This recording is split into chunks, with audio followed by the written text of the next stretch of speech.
Hello students. तो जैसा कि आप लोग वीडियो को थंबनेल्स देख के समझ गए होंगे कि आज का हमारा टॉपिक है पीरियोडिक टेबल, यानी कि आवर्त सारणी। जैसा कि पीरियोडिक टेबल नाम से ही आप लोग समझ जाते हैं कि आवर्त सारणी कितना कुछ है केमिस्ट्री के लिए, और इसी पे पूरे केमिस्ट्री आधारित है।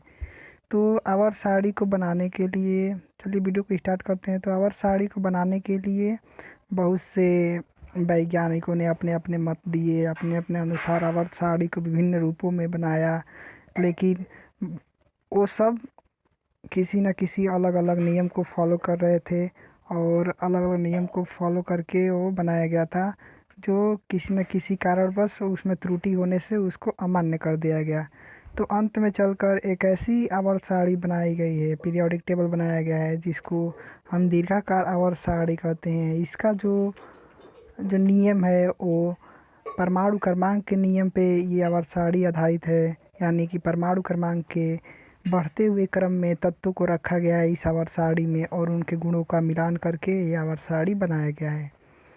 तो चलिए हम शुरू से बात कर लेते हैं कि आवर्त सारणी में क्या क्या होता है, कौन कौन से पॉइंट होते हैं, कौन कौन से चीज़ें होती है आवर्त सारणी में। तो पूरे आवर्त सारणी को दो भागों में दो तरह से बांटा गया है। एक होता है आवर्त जो ऊपर से लेके नीचे तक चलता है सीरियल नंबर में, और एक होता है आपका वर्ग या समूह।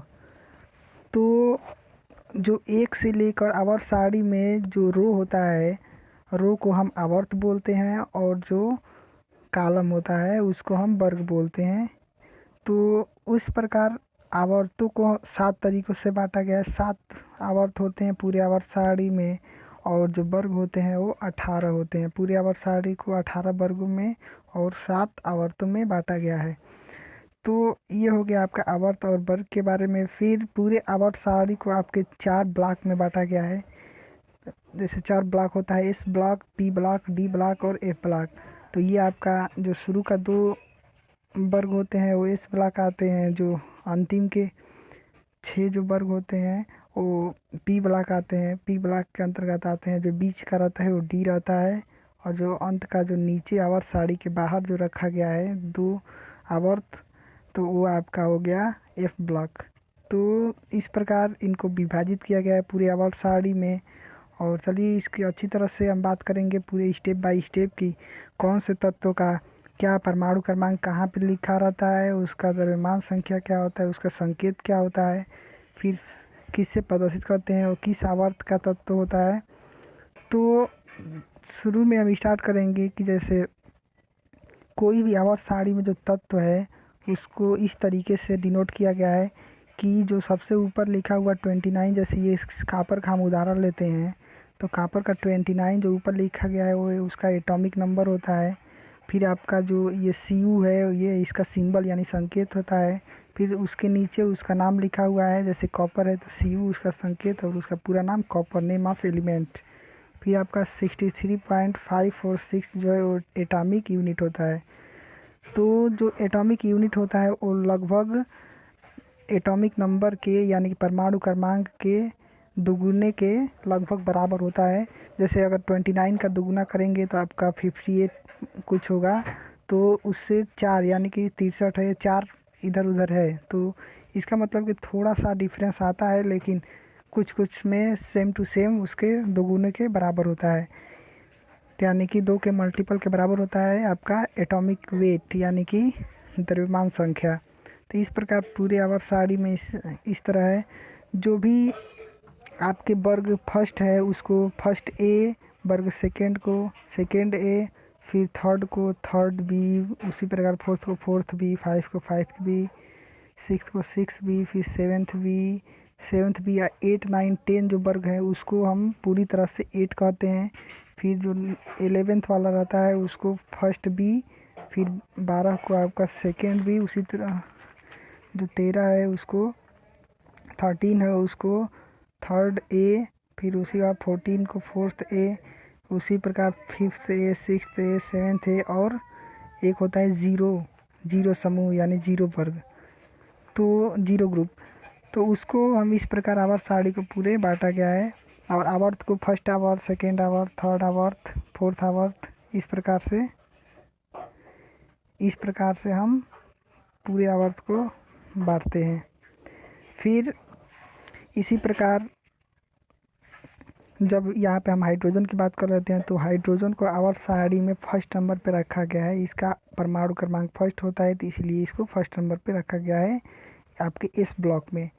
तो इस ब्लॉक में हाइड्रोजन का रखा गया है। उसी प्रकार जो हीलियम होता है उसका परमाणु क्रमांक आपका 2 होता है, तो उसको आप 2 होता है तो 2 इसके इलेक्ट्रॉनिक विन्यास अगर करेंगे हम तो 2 और उसके बाद कोई नहीं है तो अब 0 रहेगा या नहीं रहेगा, तो केवल 2 है तो ये इसका पूरा कोष भरा हुआ है। जैसे कि आप जानते हैं कि परमाणु में जो भरने का जो क्रम है वो 2 इलेक्ट्रॉन जैसे एक ऑर्बिटल में भरते हैं, तो 2 इलेक्ट्रॉन जब भर जाते हैं तो वो किसी से लेन या देन या जैसे कि किसी संयोग नहीं करता है, तो वो अक्रिय गैस की श्रेणी में आता है, यानी किसी से क्रिया नहीं करता है। तो इस प्रकार जिसका 2 परमाणु क्रमांक है 2, 8 जैसे इस तरह हो गया, 2, 10 जैसे जिसका पूरा कोष भर गया है तो वो किसी से क्रिया नहीं करेगा तो अक्रिय गैस की श्रेणी में आता है। तो जो आवर्त सारणी होता है उसके 18वां वर्ग जो होता है, जो लास्ट में सबसे जो वर्ग होता है यहाँ पे 18 नंबर, वो उसको आवर्त उस वर्ग को हम अक्रिय गैस कहते हैं, यानी कि 0 समूह कहते हैं। अक्रिय गैस का पूरा वर्ग है, उसमें पूरे जितने भी हैं। तो ये रही 0 समूह की बातें। फिर हम बात कर लेते हैं कि इस पूरे आवर्त सारणी में धातु कौन से हैं, अधातु कौन से हैं, उपधातु कौन से हैं। तो जितने भी इस ब्लॉक के जितने भी तत्व हैं, यानी कि इन दोनों वर्ग के फर्स्ट और 2 वर्ग के जितने भी तत्व हैं इस ब्लॉक में आते हैं, तो इन तत्व जितने भी तत्व हैं ये सभी धातु हैं, ये सभी मेटल्स हैं। फिर जो पी ब्लॉक के जितने भी तत्व हैं, से इस जो लाइन है यहाँ पे जो एक लाइन दिखाया गया आपको ब्लैक वाला, इस लाइन के अगल बगल के तत्वों को छोड़ के जितने भी पी ब्लॉक में तत्व हैं वो सब अधातु हैं। फिर आपके डी ब्लॉक जो है, डी ब्लॉक में जितने भी आता है 3 आपके वर्ग से लेकर और पूरे 12 वर्ग तक ये डी ब्लॉक है। डी ब्लॉक के जितने भी तत्व हैं ये सब मेटल हैं। फिर यहाँ पे लास्ट में जो आपका एफ ब्लॉक रखा गया है, इस एफ ब्लॉक के जितने भी तत्व हैं वो भी सब धातु हैं।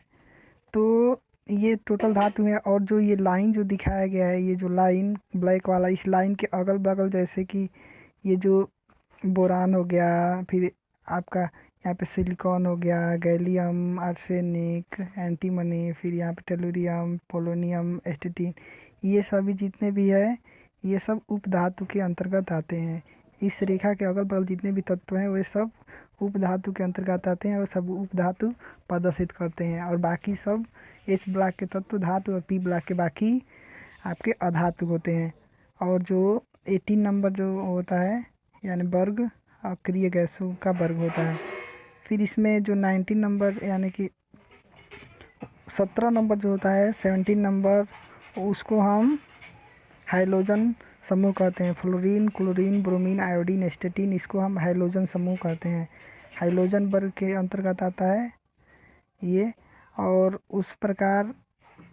उसी प्रकार हम जैसे यहाँ पे जो फर्स्ट जो वर्ग होता है इस ब्लॉक का, इसको क्षारीय धातु, फिर जो सेकेंड होता है उसको क्षारीय मृदा धातु के रूप में हम जानते हैं। फिर उस प्रकार देखा जाए तो यहाँ पे जो ए ब्लॉक होता है उसको आवर्त सारणी से बाहर रखा गया है। आवर्त सारणी से बाहर रखा गया है इस ब्लॉक को, और इसको 2 श्रेणी में बांटा गया है, 2 सीरीज में बांटा गया है। एक होता है लेंथेनाइड श्रेणी और एक होता है एक्टिनाइड श्रेणी। तो जो फर्स्ट होता है वो लेंथेनाइड और सेकंड एक्टिनाइड। जो ए ब्लॉक होता है उसको ट्रांजिशन एलिमेंट बोलते हैं, और ये भी रेयर अर्थ होते हैं, यानी अर्थ में बहुत ही रेयर केस में प्राप्त होते हैं। और जो डी होता है उसको केवल ट्रांजिशन एलिमेंट्स बोला जाता है। तो जो जो ये एफ ब्लॉक के जो तत्व होते हैं वो डी ब्लॉक से ही निकाले गए भाग रहते हैं। जैसे यहाँ पे है कि आपका 57 यानी लेंथेनाइड का है और 89 यानी एक्टिनाइड का है। तो एक्टिनाइड के बाद के जितने भी तत्व हैं 70 जैसे लेंथेनाइड के बाद 57 से 72 के बीच में जितने भी तत्व हैं उसको बाहर आवर्त सारणी से बाहर निकाल के और उसको एक अलग ही सीरीज में रख दिया गया है। और उसी प्रकार 89 यानी एक्टिनाइड 89 के और 104 के बीच में जितने भी तत्व हैं उसको आवर्त सारणी से बाहर निकाल के और रख दिया गया है, जिसको 2 सीरीजों में एक्टिनाइड और लेंथेनाइड और एक्टिनाइड दो सीरीजों में बांट के एफ ब्लॉक में रख दिया गया है। तो ये जो जितने भी तत्व हैं, ये सब जितने भी तत्व हैं आवर्त सारणी में एक परमाणु क्रमांक के बेस्ड पे रखे गए हैं पूरे तत्व। और जैसे यहाँ पे हाइड्रोजन हो गया, फिर यहाँ पे lithium, sodium, potassium, rubidium, caesium, francium, इन सबों का जितना भी गुण है, जैसे एक वर्ग का जितना भी गुण है वो एक समान होता है, आवर्त का भी एक गुण एक समान होता है पूरे आवर्त का लगभग। जिस प्रकार आवर्त में, जैसे आवर्त में चलने पे किस कोई कोई गुण होता है कि आवर्त में चलने पे बाएं से दाएं जाने पे घटता है या दाएं से बाएं आने पे बढ़ता है। तो इस प्रकार ये पूरी आवर्त सारणी में एक निश्चित ही तरीके से व्यवस्थित रहते हैं। और इसमें जो है आपका, जैसे मान लीजिए कि हाइड्रोजन, यहाँ पे हम जूम कर देते हैं, जैसे यहाँ पे हाइड्रोजन आपका हो गया, यहाँ पे हाइड्रोजन जो है, तो हाइड्रोजन का परमाणु क्रमांक 1 है, यहाँ पे संकेत H है, फिर इसको हाइड्रोजन पूरा नाम है, इसका परमाणु जो भार होता है 1.0079 आपका परमाणु भार होता है। उसी प्रकार आपका बेरिलियम का है, जैसे यहाँ पे स्कैंडियम का है SC21 यानी 21 आपका परमाणु क्रमांक है, आपका संकेत SC है। स्कैंडियम आपका पूरा नाम है, इसका 44.956 आपका परमाणु भार है, यानी कि एटॉमिक वेट है। तो इस प्रकार पूरा ये प्रोसेस है इसका। और इसमें हम जान लेते हैं कि इसके इलेक्ट्रॉनिक विन्यास क्या होता है। जैसे जो फर्स्ट होता है एस ब्लॉक का इलेक्ट्रॉनिक विन्यास, एस ब्लॉक के इलेक्ट्रॉनिक विन्यास NS1, लास्ट जो कोष होते हैं, लास्ट कोष का इलेक्ट्रॉनिक विन्यास NS का पावर 122 होता है, यानी 1 से 2, NS122 यानी NS 1 से 2 होता है। फिर पी ब्लॉक का आपका होता है लास्ट कोष का इलेक्ट्रॉनिक विन्यास NS2 NP126। फिर उसी प्रकार डी का होता है N-1, डी का पावर 1 से 10, और NS का 1 to 2 यानी कि N-1 डी का पावर 1 से 10 तक, और NS 1 से 2 तक।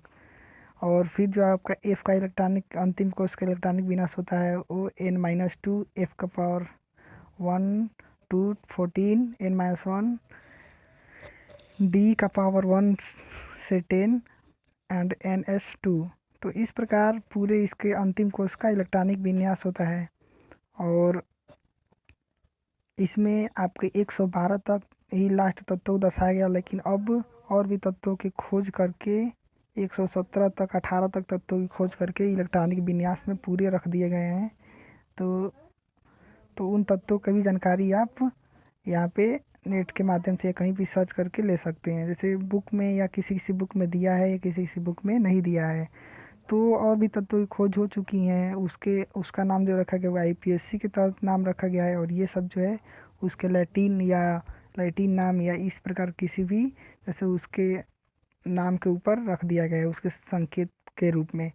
जैसे यहाँ पे कार्बन जो हो गया आपका, तो कार्बन का 6 होता है आपका, फिर 12.011 आपका परमाणु भार होता है। तो कार्बन का जैसे हम इलेक्ट्रॉनिक विन्यास करते हैं तो 2 और 4 होता है, यानी इसके अंतिम कोष में 4 इलेक्ट्रॉन प्रवेश कर रहे हैं। तो 4 इलेक्ट्रॉन जो प्रवेश करते हैं तो किसी भी रासायनिक अभिक्रिया में जो ये संयोजकता होती है, वो संयोग करने की क्षमता, वो 4 इलेक्ट्रॉन अंतिम कोष के इलेक्ट्रॉन संयोग करने की क्षमता उत्पन्न करते हैं। तो इसमें कार्बन में 4 अंतिम कोष में इलेक्ट्रॉन है, तो किसी भी कोष में अंतिम इलेक्ट्रॉन अगर 8 रहेंगे तो अक्रिय गैस की श्रेणी में आता है। जैसे मान लीजिए कि 2, फिर यहाँ पे अगर 8 रहेगा तब होगा, नहीं तो केवल 2 होगा, फिर 2 8 इस तरह, फिर 8 रहेगा चाहे 18 रहेगा, तब उसके बाद आपका वो अक्रिय गैस के श्रेणी में आता है।